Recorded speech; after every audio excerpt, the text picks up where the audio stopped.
తాకట్లో ఉన్న మీ బంగారాన్ని విడిపించి ఆ రోజు ఆన్లైన్ రేటుకి కొంటాం. Sharma gold company.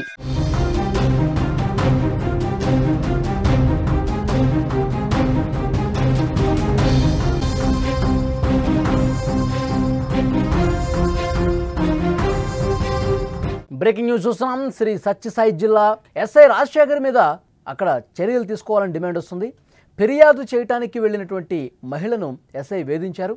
మహిళకు వీడియో కాల్ చేసి అసభ్యకరమైనటువంటి మాటలు మాట్లాడారు. వేధింపులు ఆపాలని కుటుంబ సభ్యులు వేడుకున్నారు. ఎస్ఐ తీరు మారకపోవడంతో మీడియా ముందుకు బాధితురాలు వచ్చింది. వార్తలు రావడంతో ఎస్ఐను వీఆర్కు పంపారు ఎస్పీ రత్నం.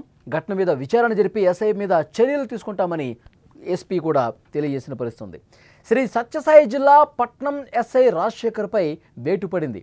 ముదిగుబ్బ మండలంలోని పట్నం స్టేషన్ ఎస్ఐ రాజశేఖర్ తన కోరిక తీరిస్తే కేసులో న్యాయం చేస్తానని, లేకపోతే ఇబ్బందులు తప్పవని ఓ గిరిజన మహిళను దారుణంగా బెదిరించాడు.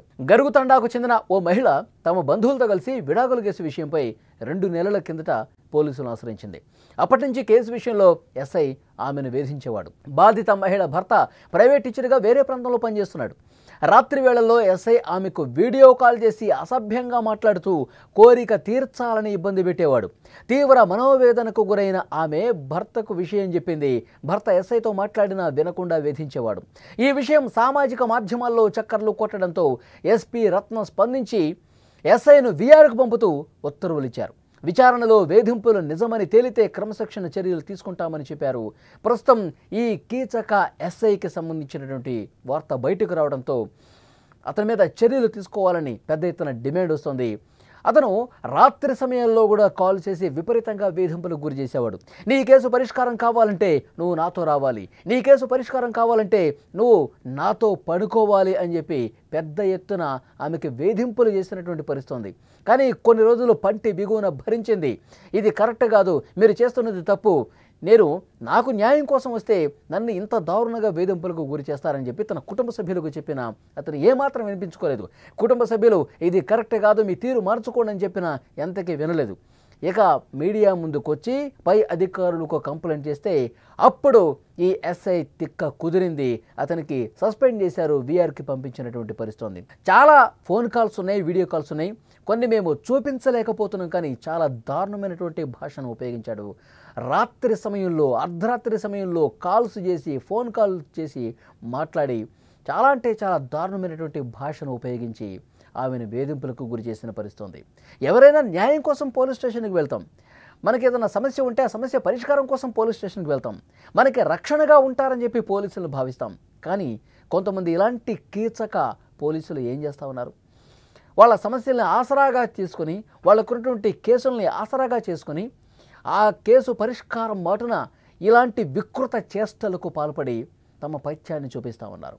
చాలా అంటే చాలా దారుణంగా అర్ధరాత్రి సమయంలో కూడా ఫోన్లు చేసి నా కోరిక తీరుస్తావా లేదా, నువ్వు సుఖంగా ఉండాలంటే, నువ్వు ఎలాంటి ఇబ్బంది లేకుండా ఉండాలంటే, నీకు ఇంకా డబ్బులు కావాలన్నా కూడా మేము అందజేస్తాను, నీ సమస్యలు పూర్తిగా పరిష్కారం అయిపోతే నువ్వు నాతో ఉండు, నువ్వు నా కోసం ఉండు అని ఈ విధంగా మాట్లాడి చాలా దారుణమైనటువంటి భాషను ఉపయోగించాడు.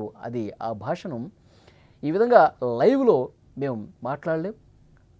ఆయన చేసినటువంటి ఆ వ్యాఖ్యలు కావచ్చు, ఆ ఫోన్ సంభాషణలో ఆయన వాడినటువంటి భాష కావచ్చు, ఆయన వికృతంగా ప్రవర్తించిన తీరు కావచ్చు, వాటిని లైవ్లో చూపించలేనటువంటి పరిస్థితి. అంత దారుణమైనటువంటి భాష, అంత వెకిలి చేష్టలు అంటారు కదా, ఆ విధంగా ప్రవర్తించిన పరిస్థితి. విసిగిపోయింది.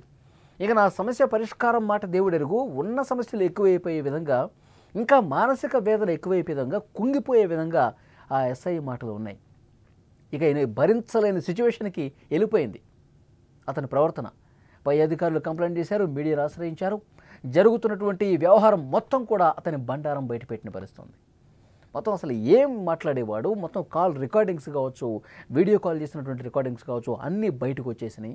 అతని బండారం మొత్తం బయటపడింది. ఇంత మంచిగా పైకి కనిపించేటటువంటి ఈ ఎస్ఐ ఇంత దారుణమైనటువంటి వికృత మనస్తత్వం ఉందా? కోరికల పేరుతో ఈ విధంగా స్టేషన్కి వచ్చే అమాయకుల్ని ఇంత దారుణంగా, ఇప్పుడు ఏమీ బయటపడింది కాబట్టి ఈ వార్త బయటకు వచ్చింది. ఇంకా బయటకు రాని ఆగడాలు ఎన్నున్నాయి. బయటకు రాకుండా చాలామంది మహిళలతో ఇదే విధంగా ప్రవర్తించాడా అన్నీ కూడా బయటకు తీస్తూ ఉన్నారు. ఇంకా ఈ ఎస్ఐ బాధితులు ఎవరైనా ఉంటే, అమాయకులైనటువంటి ప్రజలు ఎవరైనా ఉన్నా వాళ్ళు బయటికి రండి. ఇతను వేధింపులకు గురైనటువంటి బాధితులు ఎవరైనా ఉంటే బయటకు రండి. ఇంకా ఎవరైనా మహిళలు తమని కోరిక తీర్చమని వెంటపడి తమ మనసులోనే దాచుకొని కుంగి కుమిలిపోయినటువంటి మహిళలు ఎవరైనా ఉంటే బయటకు రండి అని చెప్పి పోలీసు ఉన్నతాధికారులు మాట్లాడుతున్నటువంటి పరిస్థితి ఉంది. సో డెఫినెట్గా ఇతన్ని చాలా కఠినంగా శిక్షించాల్సిన అవసరం ఉంది. పోలీసు వృత్తిలో ఉండి ప్రజలకు రక్షణగా ఉండాల్సిన, మహిళలకు ముఖ్యంగా రక్షణగా ఉండాల్సినటువంటి ఇలాంటి పోలీసులు బరి తెగించి మదమెక్కి కొవ్వెక్కి ఈ విధంగా ప్రవర్తించడాన్ని మీరే విధంగా చూస్తున్నారు? ఇలాంటి వాళ్ళకి ఎలాంటి శిక్ష కరెక్ట్ అని మీరు భావిస్తూ ఉన్నారు? కామెంట్ బాక్స్లో తప్పకుండా తెలియజేయండి.